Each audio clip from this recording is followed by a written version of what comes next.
तो फिल्म की शुरुआत में हमें स्पेस में एक बहुत बड़ी माइनिंग शिप दिखाई जाती है जो दूसरे प्लेनेट से अर्थ के लिए रिसोर्सेज इकट्ठे करने के लिए जा रही थी। शिप के अंदर सभी इंजीनियर्स और एस्ट्रोनॉट अपने अपने स्लीपिंग पॉड में सोए हुए थे। स्पेसशिप ठीक अपने रास्ते पर थी, लेकिन मंजिल पर पहुंचने से पहले ही स्पेस में मौजूद बहुत से मेट्रॉइड इस स्पेसशिप से टकरा गए। मेट्रॉइड्स का साइज बहुत बड़ा था, जिससे इस माइनिंग शिप को अच्छा खासा नुकसान पहुंचा। अभी एस्केप पॉड स्पेसशिप से छूटकर इमरजेंसी लैंडिंग करने लगे और ऐसे ही एक एस्केप पॉड में हमें एंडी को दिखाया गया। वो हाइबरनेशन ड्रग्स की वजह से सो रहा था, लेकिन स्पेसशिप के खतरे में आते ही उसका एआई उसे जगाता है और उसे इमरजेंसी लैंडिंग के लिए तैयार करता है। उसके सूट की ऑक्सीजन फुल करता है, जिसके बाद एआई के ही रोबोटिक आर्म्स उसे एक अजीब सा सूट पहना देते हैं। एंडी के पॉड से बाहर देखा गया तो एंडी जैसे बहुत से और एस्केप पॉड तेजी से किसी दूसरे प्लेनेट पर लैंड कर रहे थे, लेकिन वहाँ का एटमॉस्फेयर अच्छा ना होने की वजह से कई पॉड उस प्लेनेट पर लैंड करने से पहले ही ब्लास्ट हो जाते हैं और उसमें मौजूद एस्ट्रोनॉट्स और इंजीनियर्स मारे जाते हैं। इन्हीं सभी पॉड्स के साथ एंडी का पॉड भी इसे प्लेनेट के पहाड़ी इलाके पर क्रैश लैंड करता है। क्रैश लैंडिंग की वजह से एंडी अपने पॉड में ही बेहोश हो गया और उसे होश आया अपनी फैमिली की यादों से। एंडी के होश में आते ही एंडी का एआई उसे फौरन इस पॉड से निकल जाने को कहता है, लेकिन पॉड में खराबी की वजह से वहाँ की सारी ओपनिंग जाम हो गई थी। एंडी ने जब अपने इमरजेंसी इक्विपमेंट्स देखे तो उसमें फ्लेयर गन भी नहीं थी, क्योंकि एंडी एक छोटा इंजीनियर था और उनकी कंपनी ने सभी फ्लेयर गन्स सीनियर्स को दी थी। वो अकल लड़ाता है यहाँ और अपने पास पड़ी हुई एक हथौड़ी टाइप किसी चीज से अपने पॉड की विंडो तोड़कर बाहर निकलने की कोशिश करता है, लेकिन खिड़की के टूटे हुए कांच ने उसके सूट को डैमेज करना शुरू कर दिया था, जिसमें से ऑक्सीजन बाहर निकलने लगी थी। और उसने अंदर आकर अपने सूट को सील किया और तभी उसके एआई ने उसे बताया कि तुम्हारा पॉड जलने लगा है, जान बचानी है तो जल्दी इसमें से बाहर निकलो। बिना एक भी मिनट जाया किए वो अब पॉड से बाहर निकल ही आया, जिसके बाद उसका पॉड तबाह हो गया और अचानक उसे आसमान में आग भी जलती हुई दिखाई दी। हवा में उड़ती हुई ये आग उसी की तबाह हुई स्पेसशिप थी जो इसी प्लेनेट पर आकर गिर जाती है। उसके गिरने की वजह से यहाँ पे एक बहुत बड़ा धमाका सुनाई देता है, जिसके लहर ने एंडी को भी उठाकर कई किलोमीटर यहाँ से दूर फेंक दिया था। इस सबके बाद जब एंडी को होश आया तो एंडी ने अपने एआई से पूछा कि वो इस टाइम कहाँ है। इसका एआई बताता है कि वो एक अननोन जगह पर है, एक ऐसे प्लेनेट पर है जिसे अभी किसी ने डिस्कवर ही नहीं किया। एंडी जब बाकी सर्वाइवर्स के बारे में पूछता है तो उसके बारे में भी अब एआई को कुछ पता नहीं था, क्योंकि सभी उससे काफी दूर थे। नाचार वो यहाँ बैठने ही वाला था कि उसे कुछ दूरी पर रोशनी दिखाई दी, जिस रोशनी की तरफ उसने बढ़ना शुरू किया। रास्ते में उसे उसकी शिप भी दिखाई दी जो बुरी तरह तबाह हो चुकी थी। वो इसे इग्नोर करते हुए आगे बढ़ जाता है। उसने सिर्फ शिप को ही इग्नोर नहीं किया, बल्कि शिप के ऊपर अजीब किसी के पंजों के और खूनों के निशानों को भी इग्नोर कर दिया था, जो उसके लिए खतरा साबित हो सकते थे। लाइट के पास पहुँचने पर उसकी खुशी का कोई ठिकाना ही नहीं था, क्योंकि वहाँ पर उसी के साथ का एक और सर्वाइवर मौजूद था, जो भी एंडी को जिंदा देखकर बहुत खुश होता है। अब इस एस्ट्रोनॉट का ख्याल था कि इन दोनों के अलावा कोई भी सर्वाइव नहीं कर पाया। डिवेन इनकी शिप के कम्युनिकेशन सेंटर में काम करता था और उसे अर्थ पे सिग्नल भेजना बहुत अच्छे से आते थे। उसने अर्थ पे सिग्नल भेजने के लिए यहाँ पर एक सेटअप भी लगा लिया था। वो एंडी को बताता है कि यहाँ से अर्थ तक एक पैगाम जाने में भी पूरे 8 माह लग जाएंगे और अर्थ से यहाँ तक कोई भी इमरजेंसी शिप आने के लिए पूरे 2 साल का वक्त लगेगा। लगभग 3 साल इन्हें यही रहकर सरवाइव करना होगा और फिर कहीं जाकर उम्मीद बनेगी वापस अर्थ पर जाने की। ये सुनकर एंडी तो बस उदास ही हो गया, क्योंकि उसे लग रहा था कि वो लोग नहीं जा पाएंगे वापस। अब डिवेन उसे हौसला देता है और कहता है कि अपने अंदर उम्मीद की किरण जलाए रखो, हम जरूर वापस जाएंगे। एंडी पूछता है हम सरवाइव कैसे करेंगे। जवाब में डिवेन कहता है जितने भी लोग यहाँ पर मरे हैं हम उनके गोश्त पे पूरे 3 साल तक जिंदा रह सकते हैं, क्योंकि यहाँ पर ठंड भी काफी ज्यादा है और ऐसे में डेड बॉडीज खराब भी नहीं होंगी। ना चाहते हुए भी एंडी को उसकी सारी बातें माननी पड़ती है। इनकी इन्हीं बातों के दौरान एंडी का पाँव एक वायर में फंसता है और वायर इक्विपमेंट से उतर जाते हैं, जिसे लगाने के लिए एंडी पीछे मुड़ जाता है। जब वो वायर लगा रहा था तो हमें देखने को मिला एक अजीब बड़ी सी क्रिएचर ने उसके साथी के ऊपर हमला करके वो उसे वहाँ से ले गया। और एंडी ने जब पीछे देखा तो उसका साथी कहीं भी नहीं था। वो कंफ्यूज हो गया कि आखिर इतनी जल्दी कोई गायब कैसे हो सकता है। वो तो चला गया था, लेकिन अब एंडी को तो अर्थ पर मैसेज भेजना था। वो डिवेन के बताए हुए तरीके से उसकी मशीन इस्तेमाल करता है और अर्थ पर मैसेज भेज देता है। यहाँ से उसने डिवेन की गन भी ले ली थी, क्योंकि आगे चलने पर ये इसके बहुत काम आने वाली थी। आगे बढ़कर यहाँ रहने के लिए एंडी अब कोई ठिकाना ढूंढ रहा था। लेकिन दूर दूर तक उसे कोई ठिकाना नजर नहीं आता। उसका एआई उसे बताता है कि उसके सूट में अब इतनी ज्यादा ऑक्सीजन भी नहीं रही। ये सुनकर उसकी फ्रस्ट्रेशन और बढ़ जाती है और वो जोर जोर से चिल्लाने लगता है। लेकिन तभी उसके रेडियो पर उसे किसी की आवाज सुनाई दी। ये नाओमी की आवाज थी, उसकी सीनियर एस्ट्रोनॉट जो भी सरवाइव कर गई थी। इस टाइम नाओमी उससे कांटेक्ट करके उसे बताती है कि मेरी टांग मेरे पॉट में फंस गई है, प्लीज आकर मुझे बचाने में मेरी मदद करो। लेकिन एंटी का एआई स्कैन करके बताता है कि नाओमी का पॉट उससे इतना दूर है कि 2 दिन उसे चलकर जाने में लग जाएंगे और इतनी ऑक्सीजन उसके पास नहीं है। तब नाओमी उससे कहती है तो मेरे पास आओ, मेरी मदद करो, मेरे पास ऑक्सीजन काफी है जिससे हम दोनों जिंदा रह सकते हैं। अपने एआई की बातों को इग्नोर करते हुए वो नाओमी की जान बचाने के लिए निकल चुका था। दिन से रात हो गई, चलते चलते वो थक भी गया और तभी उसे अचानक पीछे से खौफनाक किसी के हुर्राने की आवाज आई। पीछे मुड़कर जब उसने देखा तो उसे तो वहाँ कोई नजर नहीं आ रहा था। उसने एआई को भी स्कैन करने को कहा, लेकिन एआई भी अंधेरे में ज्यादा कुछ नहीं स्कैन कर पाया और एआई ने वजह बताई कि कंपनी ने जूनियर्स को पुराने मॉडल का एआई दिया था जो अंधेरे में ज्यादा स्कैनिंग नहीं कर सकते और ये सब उन्होंने पैसा बचाने के लिए किया था। ये सुनकर एंडी को और शौक लगता है। एंडी को लग रहा था कि यहाँ कहीं कोई क्रिएचर है, लेकिन एंडी ने इसे अपना वहम समझा क्योंकि कोई क्रिएचर अभी तक उसने अपनी आंखों से नहीं देखी थी। थोड़ी आगे बढ़ने पर उसे जमीन पे अजीबोगरीब होल दिखाई दिए जो किसी के पाँव के निशान लग रहे थे। उनका पीछा करते हुए वो आगे पहुंचा तो उसे बहुत बड़ा होल दिखाई दिया और वो समझ गया कि यहाँ पर मकड़ी की तरह की कोई क्रिएचर रहती है और ये बात वो नाओमी को भी इन्फॉर्म कर देता है। डरकर वो यहाँ से भागने वाला था कि तभी उसकी एआई ने स्कैन करके बताया कि उसके बहुत से मेंबर्स यही आसपास उसके इर्द गिर्द ही हैं। वो देखता है कि उसके वो मेंबर्स चलते हुए उसके करीब भी आ रहे थे और जब वो रेडियो के जरिए उसे कांटेक्ट करने की कोशिश कर रहा था तो किसी ने भी उसे रिस्पॉन्ड नहीं किया और वो समझ गया कि जरूर उसके सभी साथियों को इन स्पाइडर जैसे एलियंस ने हमला कर खा लिया होगा और उनके पेट के अंदर से ही ये सारे सिग्नल आ रहे हैं। अभी वो यही सब सोच रहा था कि उसे दोबारा से वही खौफनाक आवाजें अपने आसपास से सुनाई देने लगी, जैसे कोई क्रिएचर एलियन उसके तरफ बढ़ रही हो। वो अपने हेलमेट की लाइट भी बंद कर देता है और वहीं छुप जाता है, लेकिन क्रिएचर शायद अभी भी उसे देख पा रही थी। वो उसकी तरफ बढ़ रही थी जिससे बचने के लिए एंडी अपने हाथ में पकड़ी हुई फ्लेयर गन से उसके ऊपर हमला कर देता है। जहाँ रोशनी होने पर सारी क्रिएचर्स उसे देख लेती हैं और सभी उसके पीछे पड़ जाती हैं और ऐसे उसे ये बात पता चल जाती है कि एलियंस रोशनी में उन्हें ज्यादा अच्छे से देख पाएंगे।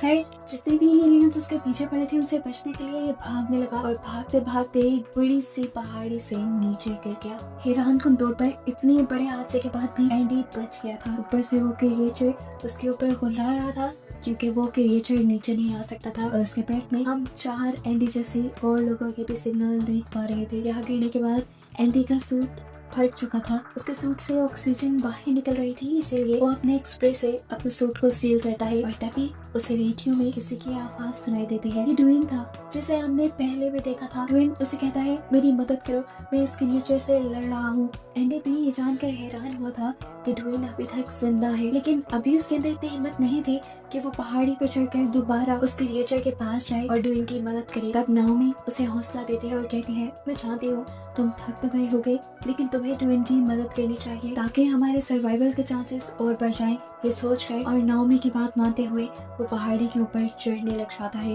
ऊपर पहाड़ी पर चढ़ने के बाद उसने देखा कि ड्वेन बड़ी बहादुरी से एक टाइम में दो क्रिएचर से लड़ा और फ्लेयर गन से उनके ऊपर हमला कर रहा था। उसने जैसे ही एंटी को देखा तो थोड़ा सा डिस्ट्रैक्ट हो गया और पीछे से आने वाली एक क्रिएचर ने उसे पकड़कर मार डाला। यहाँ पर क्रिकेटर्स भी एंडी को देख चुके थे। वो लोग अब एंडी की तरफ उसे मारने के लिए बढ़ते हैं और एंडी को बचाने के लिए यहाँ नाओमी अपने एआई के जरिए बाकी सारे पॉड्स का एआई सिस्टम ऑन कर देती है, जिनसे उन सभी पॉड्स की लाइट ऑन हो जाती है और ये सारे के सारे क्रिएचर उन पॉड्स की तरफ डिस्ट्रैक्ट हो जाती हैं और ऐसे एंडी को भागने का मौका मिल जाता है। भागते हुए एंडी एक अजीब सी जगह पर आ गया था। ये जगह पहाड़ों के दरमियान बनी बेइंतहा खूबसूरत थी। यहाँ पर पर्पल कलर के जुगनू थे।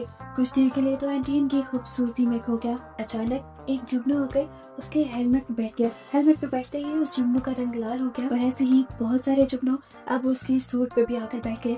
सूट पर बैठते ही इन सारे जुगनुओं ने उसके सूट को डैमेज करना शुरू कर दिया था, जिससे वो जान गया कि ये जुगनू भी खतरनाक है। इसीलिए फौरन इन जुगनुओं को अपने सूट से हटाते हुए वो यहाँ से भाग निकला। भागते हुए अब उसका पाँव एक अजीब से गड्ढे में आ फंसा था। उसने देखा कि ये कोई गड्ढा नहीं था बल्कि एक मॉन्स्टर ही था, एक बड़े से मुंह वाला मॉन्स्टर जो उसे पकड़ कर निकलने आने लगा।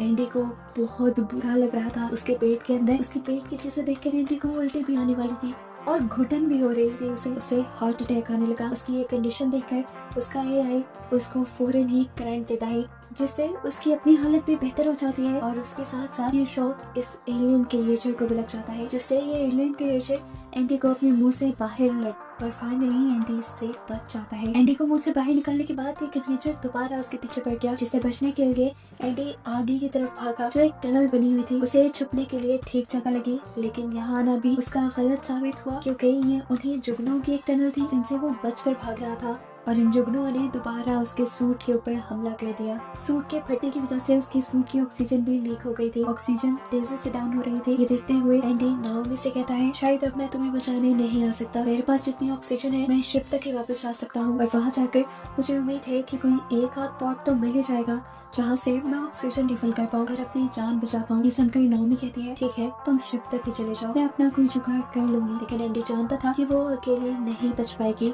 इसीलिए वो अपनी जान खतरे में डालकर नाओमी को ही बचाने का सोचता है और तेजी से भागता है नाओमी की तरफ, ताकि जल्द से जल्द वो नाओमी के पास पहुंच जाए। नाओमी के बहुत करीब पहुंचते ही उसकी ऑक्सीजन बिल्कुल कम हो गई थी, लेकिन फिर भी वो किसी तरह अपने आप को घसीटते हुए नाओमी तक पहुंच गया और नाओमी के पॉट पे आने के बाद वो बिल्कुल बेहोश होते हुए नीचे गिर। नाओमी फौरन अपने पॉट का दरवाजा खोलकर एंडी को अंदर ले लेती है और ऑक्सीजन मिलने पर एंडी को होश आ जाता है। यहाँ एंडी देखता है कि नाओमी का पाँव फंसा हुआ था, इसीलिए वो निकल नहीं पा रही थी। वो एंडी के पाँव को जब निकालने की कोशिश करता है तो एंडी को बहुत दर्द हुआ। यहाँ पे कोई ऐसी चीज भी नहीं थी जिससे ये लोग उसके पाँव को छुड़ा सकते। तब नाओमी की इमरजेंसी केस को खोलकर 2-4 चीजों को मिलाते हुए एंडी एक लीवर बनाता है और उसकी मदद से वो नाओमी की टांग को बाहर निकालने में कामयाब हो जाता है। इतना बुरा फंसने की वजह से उसकी टांग हल्की सी फ्रैक्चर हो गई थी, लेकिन ये तो शुक्र था कि उसकी जान बच गई। ये लोग अब अपने रिपेयरिंग स्प्रे और फ्लेयर गन को लेकर यहाँ से बाहर निकलते हैं। यहाँ बाहर निकलते ही बहुत सारे क्रिएचर्स ने उन्हें आसपास से घेर लिया था। उनसे बचने के लिए